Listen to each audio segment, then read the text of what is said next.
Right bulletin లో breaking news చూస్తున్నాం. సార్వత్రిక ఎన్నికల ముగింపు దశకు చేరుకున్నాయి. ఇవాళ దేశవ్యాప్తంగా తుది దశ లోక్సభ ఎన్నికలకు పోలింగ్ కొనసాగుతోంది.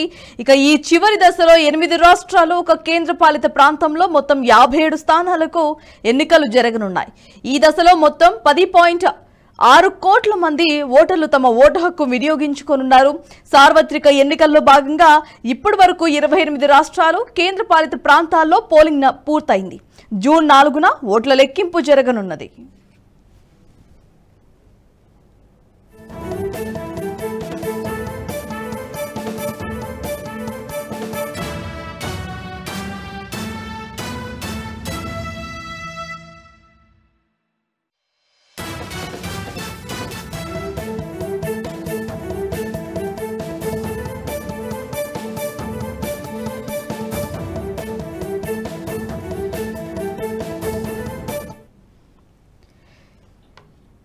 ఈ దశలో పంజాబ్లోని మొత్తం 13 లోక్సభ స్థానాలు, హిమాచల్ ప్రదేశ్లోని 4 స్థానాలు, ఉత్తరప్రదేశ్లోని 13 స్థానాలు, పశ్చిమ బెంగాల్లోని 9 స్థానాలు, బీహార్లోని 8 స్థానాలు, ఒడిశాలోని 6 స్థానాలు, జార్ఖండ్లోని 3 స్థానాలు, కేంద్రపాలిత ప్రాంతమైన చండీగఢ్లోని 1 స్థానానికి పోలింగ్ జరుగుతుంది. మొత్తం 904 మంది అభ్యర్థులు తమ అదృష్టాన్ని పరీక్షించుకోనున్నారు. ఎండల తీవ్రత అధికంగా ఉన్నప్పటికీ గత 6 దశల్లో ఎన్నికల్లో ఓటర్లు పెద్ద సంఖ్యలో పాల్గొని కేంద్రాల వద్దకు చేరుకున్నారు.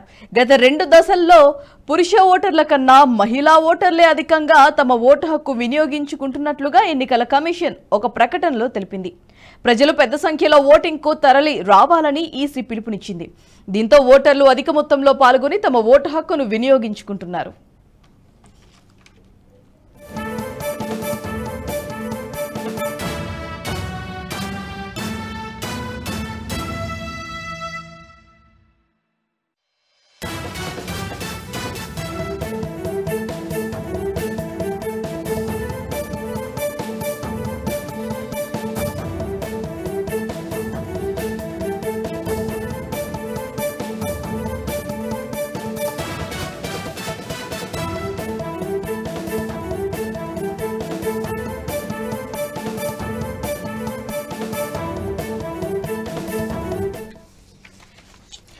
కాగా ప్రధాని నరేంద్ర మోదీ ప్రాతినిధ్యం వహిస్తున్న వారణాసికి కూడా ఈ దశలోనే ఎన్నికలు జరుగుతున్నాయి.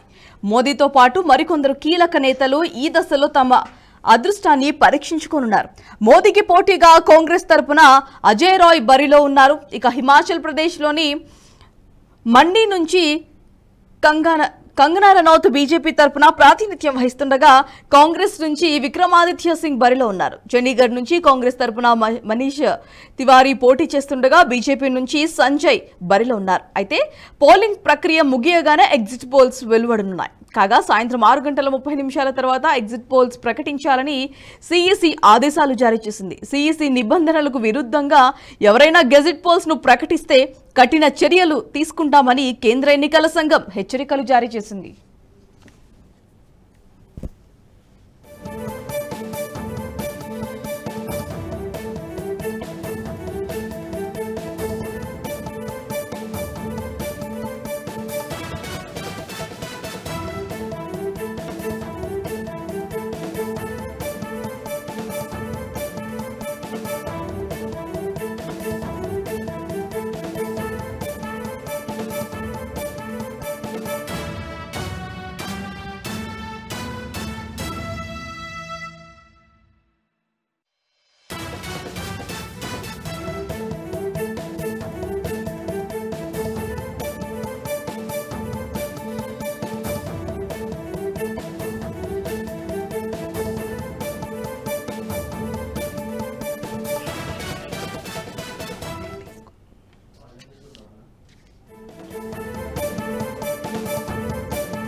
రాజ్ బులెటిన్ లో బ్రేకింగ్ న్యూస్ చూస్తున్నాం. సార్వత్రిక ఎన్నికలు ముగింపు దశకు చేరుకున్నాయి. ఇవాళ దేశవ్యాప్తంగా తుది దశ లోక్సభ ఎన్నికలకు పోలింగ్ కొనసాగుతుంది.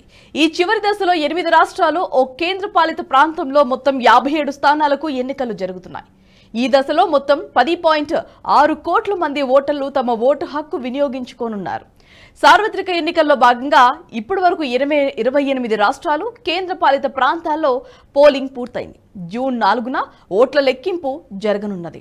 మరి ఇక ఈ దశలో పంజాబ్లోని మొత్తం 13 లోక్సభ స్థానాలు, హిమాచల్ ప్రదేశ్లోని 4 స్థానాలు, ఉత్తరప్రదేశ్లోని 13 స్థానాలు, పశ్చిమ బెంగాల్లోని 9 స్థానాలు, బీహార్లోని 8 స్థానాలు, ఒడిశాలోని 6, జార్ఖండ్లో 3, కేంద్రపాలిత ప్రాంతమైన చండీగఢ్లోని 1 స్థానానికి పోలింగ్ జరుగుతోంది. మొత్తం 904 మంది అభ్యర్థులు తమ అదృష్టాన్ని పరీక్షించుకున్నారు. ఎండల తీవ్రత అధికంగా ఉన్నప్పటికీ గత 6 దశల్లో ఎన్నికల్లో ఓటర్లు పెద్ద సంఖ్యలో పోలింగ్ కేంద్రాల వద్దకు చేరుకున్నారు. గత 2 దశల్లో పురుష ఓటర్ల కన్నా మహిళా ఓటర్లే అధికంగా తమ ఓటు హక్కు వినియోగించుకుంటున్నట్లుగా ఎన్నికల కమిషన్ ఒక ప్రకటనలో తెలిపింది. ప్రజలు పెద్ద సంఖ్యలో ఓటింగ్కు తరలి రావాలని ఈసీ పిలుపునిచ్చింది. దీంతో ఓటర్లు అధిక మొత్తంలో పాల్గొని తమ ఓటు హక్కును వినియోగించుకుంటున్నారు. కాగా ప్రధాని నరేంద్ర మోదీ ప్రాతినిధ్యం వహిస్తున్న వారణాసికి కూడా ఈ దశలోనే ఎన్నికలు జరుగుతున్నాయి. మోదీతో పాటు మరికొందరు కీలక నేతలు ఈ దశలో తమ అదృష్టాన్ని పరీక్షించుకోనున్నారు. మోదీకి పోటీగా కాంగ్రెస్ తరపున అజయ్ రాయ్ బరిలో ఉన్నారు. ఇక హిమాచల్ ప్రదేశ్లోని మండి నుంచి కంగనా రనౌత్ బీజేపీ తరపున ప్రాతినిధ్యం వహిస్తుండగా కాంగ్రెస్ నుంచి విక్రమాదిత్య సింగ్ బరిలో ఉన్నారు. చండీగఢ్ నుంచి కాంగ్రెస్ తరపున మనీష్ తివారీ పోటీ చేస్తుండగా బీజేపీ నుంచి సంజయ్ బరిలో ఉన్నారు. అయితే పోలింగ్ ప్రక్రియ ముగియగానే గెజిట్ పోల్స్ వెలువడనున్నాయి. కాగా సాయంత్రం 6:30 తర్వాత గెజిట్ పోల్స్ ప్రకటించాలని సిఈసి ఆదేశాలు జారీ చేసింది. సిఈసి నిబంధనలకు విరుద్ధంగా ఎవరైనా గెజిట్ పోల్స్ ను ప్రకటిస్తే కఠిన చర్యలు తీసుకుంటామని కేంద్ర ఎన్నికల సంఘం హెచ్చరికలు జారీ చేసింది.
ఈ వీడియో మీకు నచ్చినట్టయితే లైక్ చేయండి, 10 మందికి షేర్ చేయండి. అలాగే కామెంట్ల రూపంలో మీ అభిప్రాయాలను మాతో పంచుకోండి. Nationalist hub group of channels ను సబ్స్క్రైబ్ చేసుకుని తెలుగునాట జాతీయవాద జర్నలిజాన్ని ప్రోత్సహించండి. ఈ వీడియో కింద ఉన్న బెల్ ఐకాన్ పై క్లిక్ చేయడం మర్చిపోవద్దు.